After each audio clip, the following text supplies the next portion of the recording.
Hello and welcome back for another true baking vlog. Today, Ollie and I decided it's pie day. It's Thanksgiving weekend here in Canada, so we're gonna make a bunch of pies. It's Ashleigh from Sweet Dreams Bake Shop and welcome back to my channel where I make a lot of cake and cookie decorating tutorials, but as you just saw, today is a true baking vlog. So first off, we're making a bunch of different pies. Today we're going to be making an Oreo pie. We're also going to be making an apple pie, lemon meringue pie, and finally a pecan pie. So we were trying to get everything done in this one night, but honestly, that did seem a little bit unrealistic because it was a Friday, we had worked an entire full day, and then we had come home to make pie.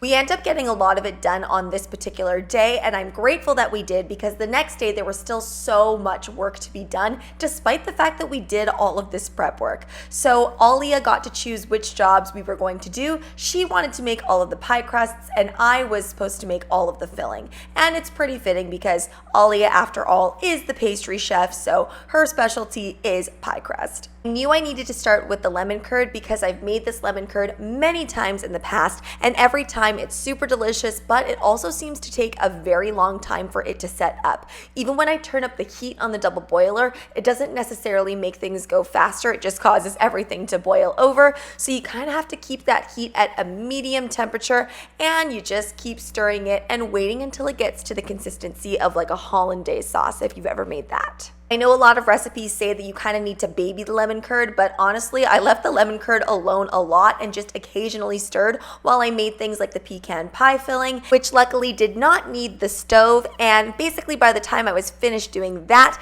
finally, it was time to add the butter into that lemon curd and let it set in the refrigerator. And then I pulled out my mandolin for the first time and actually sliced those apples. I just wanted it to have a really nice bite and texture, and I find that when the apples are more uniform, it tends to bake more easily. This is one of those things I wish you could smell because it smelled so cinnamony and delicious. And I have never seen this technique before, but that's how Ollie cuts off her pie crusts. If it were up to me, I would have wanted all of these pies to be baked in actual pie pans like this one here, but unfortunately I had to go with disposable ones and they really were not deep at all. So I'm hoping that next time in the future I can find pie pans that are a lot more deep.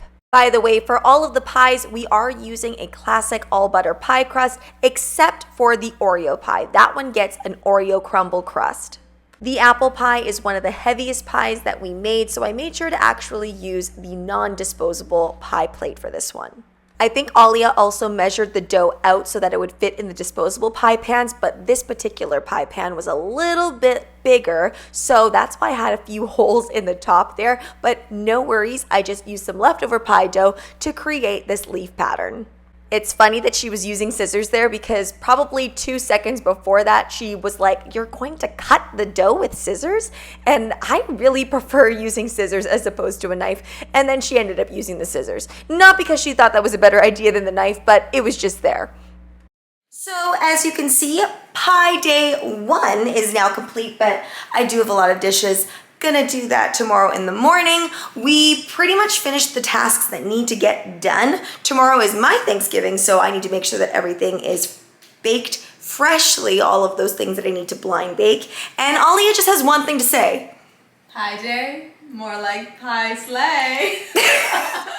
Yeah, Ollie tries to fit in the word slay anytime she can, and I believe she was temporarily banned by our other friend from using that word, but she was in my house, so we let it go.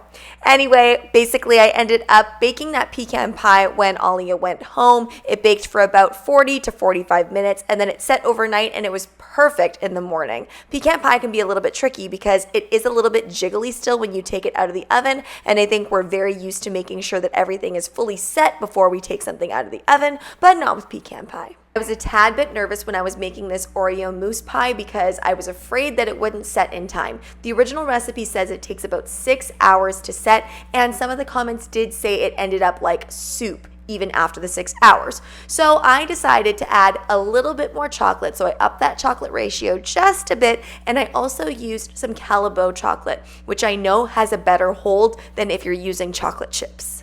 While that chocolate mixture was cooling down, I decided to make sure to fully bake these next pie crusts because these ones were going to be for the lemon meringue pie. And although I love this pie recipe, it is the tastiest pie crust I have ever had. It is very susceptible to shrinkage. So I knew that I needed to create a border that kind of elongated those edges there because I knew that this was going to shrink. And even with all of the chilling and making sure that I added on extra dough to that outside portion, it still does end up shrinking. It's not super bad, but I have yet to make a super perfect pie crust that has zero shrinking whatsoever. It tends to do better in the actual pie pan that I have. And I do find that if I go super, super thick with the crust, then it tends not to kind of lose its shape as much. But sometimes it still gets a little bit oblong. I put those in the fridge for another 45 minutes or so, and then I went ahead and folded in my mousse mixture together. Now, this is probably where some people went wrong, those commenters in the recipe. They probably ended up just stirring this together, but the folding process is so important when it comes to making a mousse in this manner. And as you can see, I clearly did not need the full 6 hours for this to set up at all. It looks pretty set to me. I did whip that whipping cream into really, really stiff peaks so that it would be easier to maintain and hold its shape. What I'm doing now is I'm measuring out the whipping cream that's going to go on top of the entire pie. And I didn't just want to make a plain whipped cream, which is what the recipe called for. I did want to make this a cookies and cream type pie. My husband loves cookies and cream flavored things, so I decided why not? And I put in a bunch of Oreo crumbs, mixed it up, and I did reduce the sugar a little bit as well. I always find that I don't want to put too much sugar in whipped cream topping because probably the pie is already very sweet.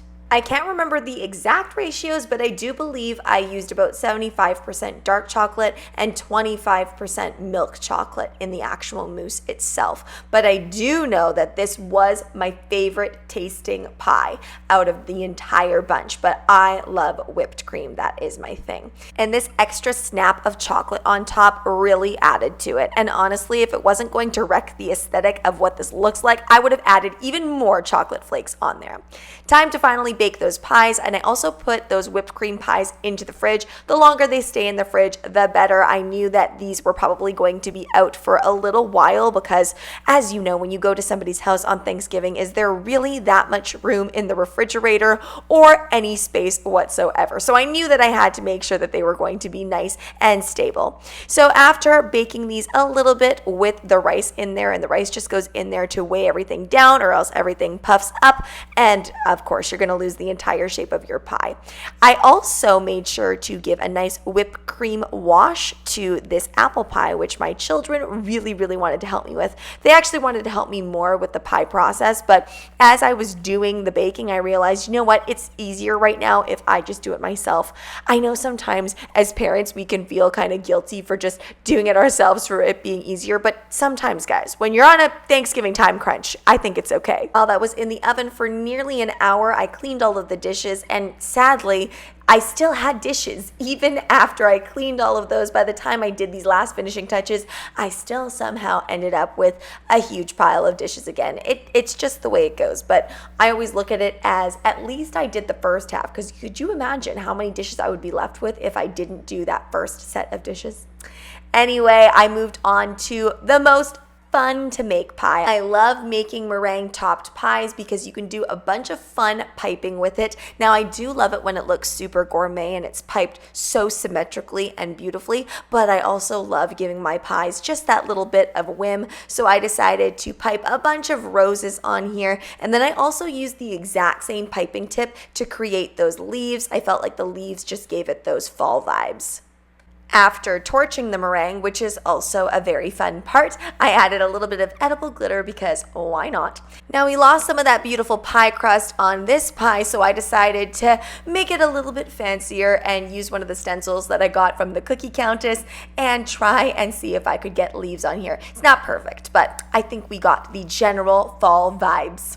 And I'm not sure if this is true or not, but I think it's true. This was the first time I've ever actually had pecan pie. We've had something similar before, but I've never really had it in pie form like this. So I brought all 4 of these pies to my family's Thanksgiving, and they actually brought even more pie. I also brought that baked artichoke and crab dip. And this was a clip from my friend's Thanksgiving. We just had a little get together, and we didn't do the full-on turkey or anything. Instead, we did appetizers, and we also had some of the leftover apple pie. Thanks so much for watching, guys. Don't forget to like, share, and subscribe so you can be part of the Sweetie fam. Right now, I'm uploading weekly, so make sure you hit that notification bell so you know when I upload. Also, be sure to comment, request, or ask a question. I love hearing from you guys. Bye, and happy Thanksgiving.